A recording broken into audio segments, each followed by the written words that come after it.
Hello everyone, আসসালামু আলাইকুম। Welcome আমার রকমারি পাকের ঘর থেকে সবাইকে আমন্ত্রণ। আজকে আমি দেশের একদম টাটকা শাপলা ভাজি করব। কিভাবে ভাজি করতে হয় এটাই আপনাদের সাথে শেয়ার করছি। তাহলে চলুন, আমি যেভাবে ভাজি করছি সেটাই দেখাচ্ছি। এই যেভাবে ছোট ছোট করে কেটে নিয়েছি, আর দেখেন শাপলাগুলি কত মোটা মোটা। আর ঢাকা কিন্তু বাজার যে কিনতে পাওয়া যায় সেগুলি কিন্তু চিকন চিকন থাকে। তারপর এভাবে কেটে যে ধুয়ে নিচ্ছি, ভালো করে ধুয়ে নিতে হবে। ধুয়ে একটু পানিটা ফেলে দিচ্ছি, আবারও পানি দিয়ে নিব।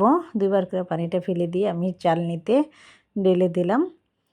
তারপরে যে একটু পাতিলের উপরে রেখে দিলাম যাতে পানিটা ঝরে যায়। এটাকে আমি একটু ভাপ দিয়ে নিব। ভাপ দিয়ে নিলে কি হয়, শাপলাটা কালো হয় না। অনেক সময় দেখা যায় শাপলাটা কালো হয়ে যায়, সেজন্য আমি শুধু একটা বলক তুলে নিব, তাহলেই হয়ে যাবে। তাই পানিটা বলক আসার পরে আমি শাপলাগুলি দিয়ে দিচ্ছি। আর এদিকে আমি পেঁয়াজ, মরিচ যা লাগবে সে ভাজির জন্য সব কিছুই কিন্তু রেডি করে রেখেছি। তাই একবার যে একটু নেড়ে দিয়ে এলাম। এই যে এখন হয়ে গিয়েছে, এটাকে আমি ঢেলে নিব চালনির উপরে যাতে পানিটা ছেঁকে ফেলে দিতে পারি। এই যেভাবে এই যে চালনির উপর ঢেলে নিয়েছি, পানিটা ফেলে দিলাম। এভাবে এবার প্যানে তেল দিয়ে দিচ্ছি। তেল দিয়ে একটা মরিচ ছিঁড়ে দিয়েছি, শুকনা মরিচ। তারপর রসুন কুচি দিয়েছি, যেহেতু শাপলা অল্প সেটা খেয়াল করেই কিন্তু আমি মরিচ রসুন অল্পই দিয়েছি। তারপর একটু নেড়ে রসুনের ফ্লেভার বের হওয়ার পরে আমি বাকি উপকরণগুলি দিয়ে দিব। আশা করি রেসিপিটি ভালো লাগবে আপনাদের।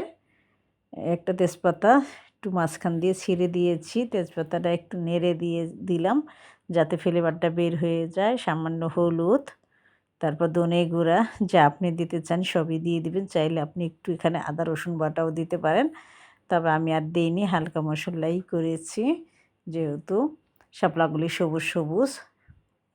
আশা করি রেসিপিটি ভালো লাগবে। ভালো লাগলে ভিডিওটি শেয়ার করে অন্যকে দেখার সুযোগ করে দিবেন। আমার চ্যানেলটি ঘুরে আসার অনুরোধ রইল।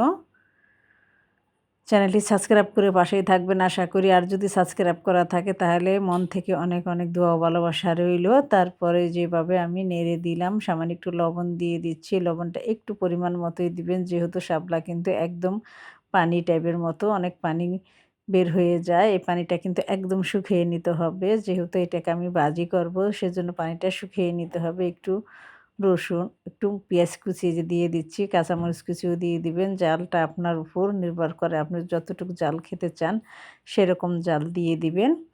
তারপরে যে আবারও নেড়ে চেড়ে নিয়েছি। পানিটা যখন শুকিয়ে যাবে তখন আপনি আপনার পছন্দ মতো বলে বেড়ে নেবেন। এই যে দেখেন এখন কিন্তু পানিটা শুকিয়েলেই হয়ে যাবে। আর এটাই শাপলার ভিতর কিন্তু একটু পানি বেশি চলে আসে, যেহেতু এটা পানির ভিতরেই থাকে। এই যেটা কিন্তু একটু পানিই থাকে। একটু ধৈর্য সহকারে কিন্তু রান্না করে নিতে হবে। আশা করি আপনাদের ভালো লাগবে। আর যে যেখান থেকে ভিডিওটি দেখছেন সবাই ভালো থাকবেন, সুস্থ থাকবেন। আপনাদের জন্য অনেক অনেক দোয়া ও ভালোবাসা রইল। আবার দেখা হবে আপনাদের সাথে নতুন কোনো রেসিপি নিয়ে। সে পর্যন্ত সবাই ভালো থাকবেন, সুস্থ থাকবেন, আমার জন্য দোয়া করবেন। আমি যাতে আপনাদেরকে আর ভালো ভালো রেসিপি উপহার দিতে পারি। আপনাদের ভালো লাগলেই ওইটাই আমার সার্থক। তারপরে যে দেখেন তেল কিন্তু অনেক চলে আসছে। যখন শাপলাগুলি দিচ্ছিলাম তখন কিন্তু শাপলাগুলি একটু বেশিই দেখা যাচ্ছে। যখন লবণ সব মশলা আপনি দিয়ে নেড়ে নেবেন, দেখবেন আস্তে আস্তে শাপলাগুলি একদম কমে যাবে। এই যে দেখেন আমার এতটুকু হয়েছে। আমি একটা পছন্দ মতো বাটিতে তুলে নিয়েছি। আশা করি আপনাদেরও ভালো লাগবে। আর এখন কিন্তু শাপলার মৌসুম, প্রচুর শাপলা বাজারে উঠে। দেশ গ্রামের যে ছোট ছোট ঝিলগুলো আছে ওখানেও